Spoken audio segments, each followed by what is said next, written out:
09. Report.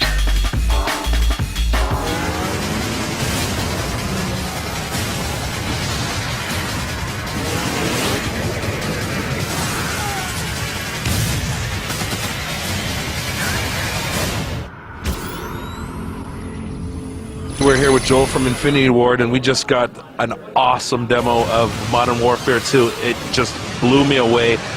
Tell me about it. Tell me what you guys did differently this time around. Where to begin? It's a direct sequel of Modern Warfare 1. It takes place 5 years after the first one. We're continuing some of the story that you've seen. We just showed Soap McTavish scaling an ice wall and going and retrieving a piece of intel. We went in and hit multiplayer like crazy.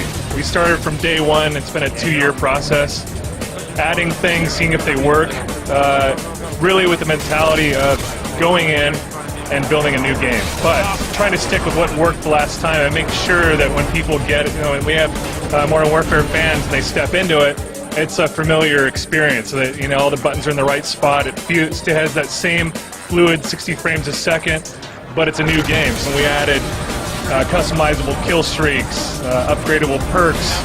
The attachments on the weapons are insane. I mean, I haven't had time to even experiment with them all. So, there's things like Bling, where you can add 2 attachments at once. We've added equipment.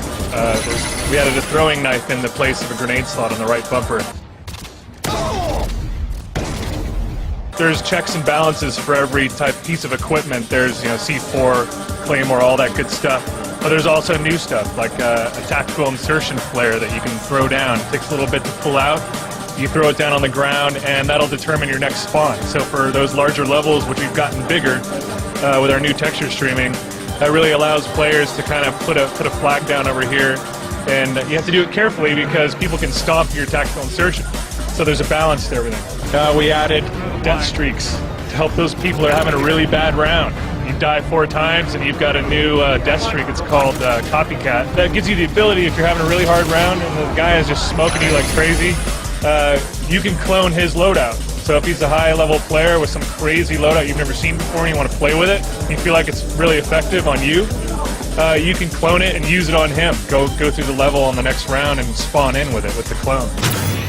We have a lot of levels that don't necessarily fit into the single player. Usually we take those levels, we shelf them, it's really sad, everybody cries. This time around we didn't have to shelf them. We took those levels off the shelf and we added Spec Ops, which is co-op. It works on a buddy system, you and another guy, like a sniper and a spotter kind of mentality. You can play split screen with a friend, you can go online and play it online with a friend, or you can play through it as a single player campaign, just all on its own. Sounds like you guys really did concentrate on the more multiplayer online aspect, or is it that you're just trying to deflect the fact that you don't want to tell me anything about the single player? The single player is nuts. So, we have Hans Zimmer doing the musical score.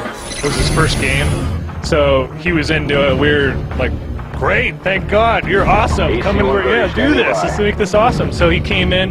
We have awesome voice talent. I can't go big into single player, and I might be deflecting a tiny bit, but it's worth the wait. And when you guys get the game and you play through it, it's going to be a single player experience like we've never delivered before. It's just off the hook. There's some interesting bundles you guys have out. I've seen the console with the 2 controllers and the game and the 250 gigabytes. Like, yes.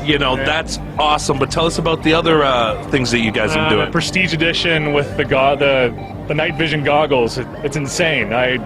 I've never seen something come in a package like that actually I could use to hunt rats in my backyard at night, or creep my wife out, turn on the lights, and scare her. It's nuts. It comes with the hardened edition, a steelbook case of the game. It's got the art book, which we put a little extra finesse in there and got that looking good. And yeah, it's just a kick-ass package. I love it. Well, you guys have pulled out all the bells and whistles for this one. Thanks a lot, and we're looking forward to it. Thank you.